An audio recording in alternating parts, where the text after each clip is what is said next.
Hi everyone, my name is Charlotte Fatafehi, and I'm going to show you what is in my culture chest.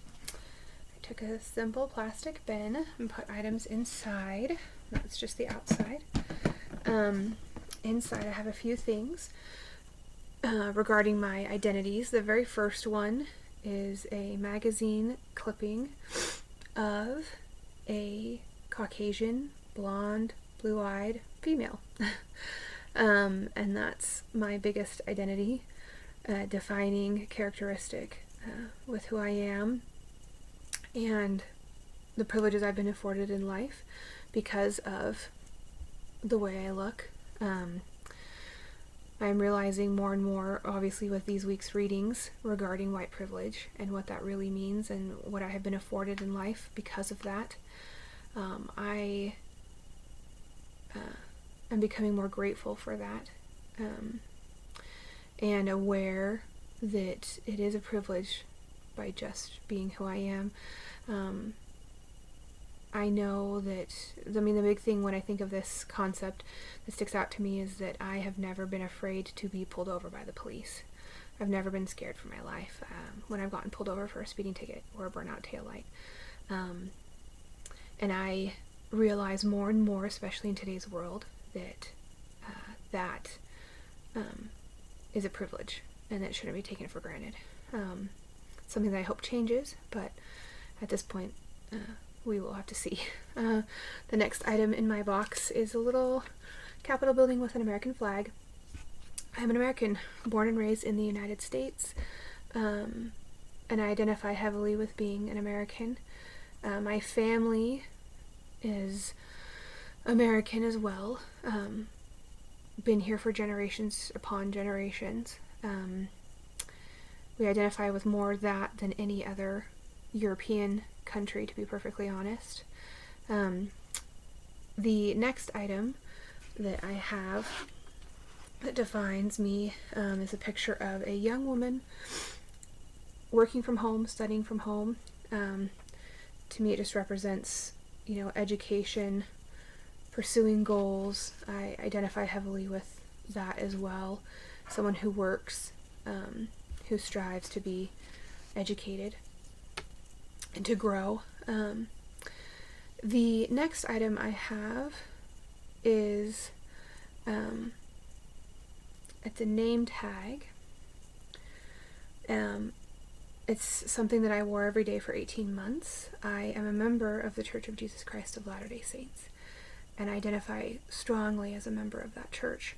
And this tag just represents that church membership. It's the token I chose to include in the box for that. It has influenced heavily who I am and the social groups.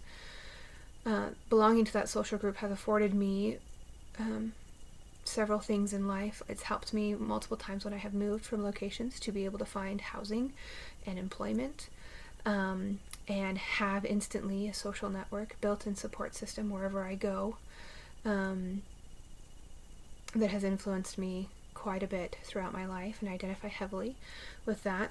And then the last item I have is relatively recent development for me.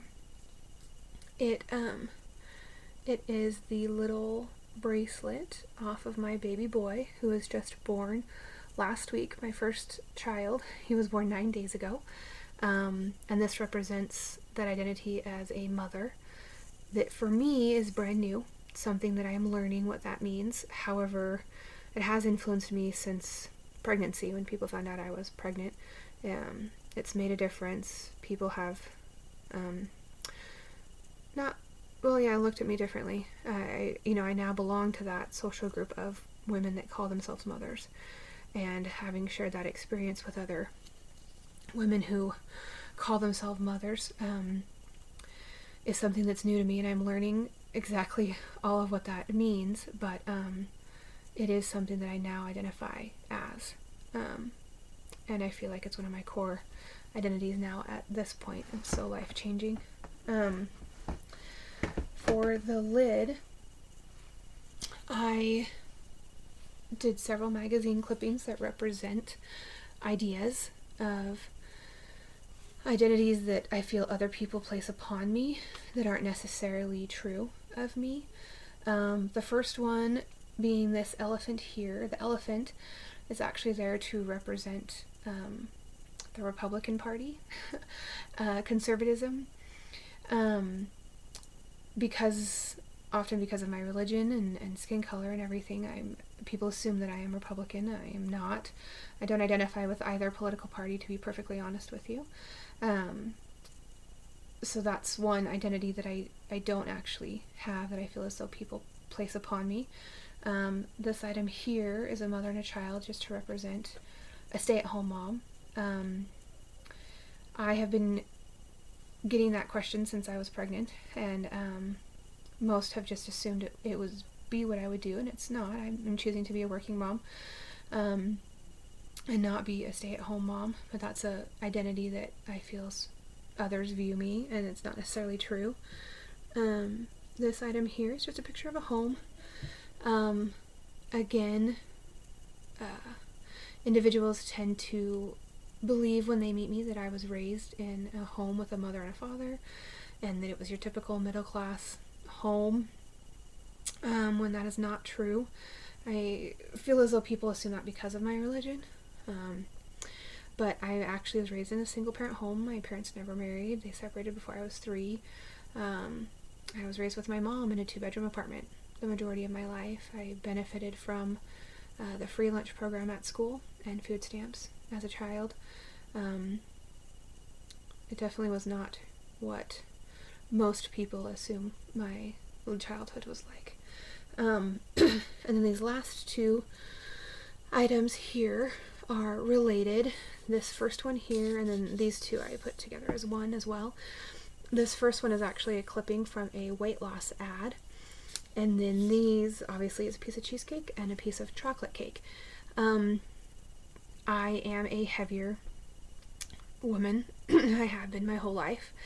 And I have found that the people I meet either put me in one of these 2 categories. The first one is they assume I must constantly be dieting. I must constantly be concerned about my weight.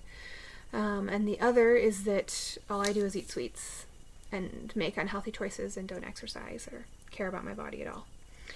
I find that most people put me into one of those 2 categories, which are not things that I identify with in any way. My reality is somewhere in the middle, as I feel like it is for most Americans.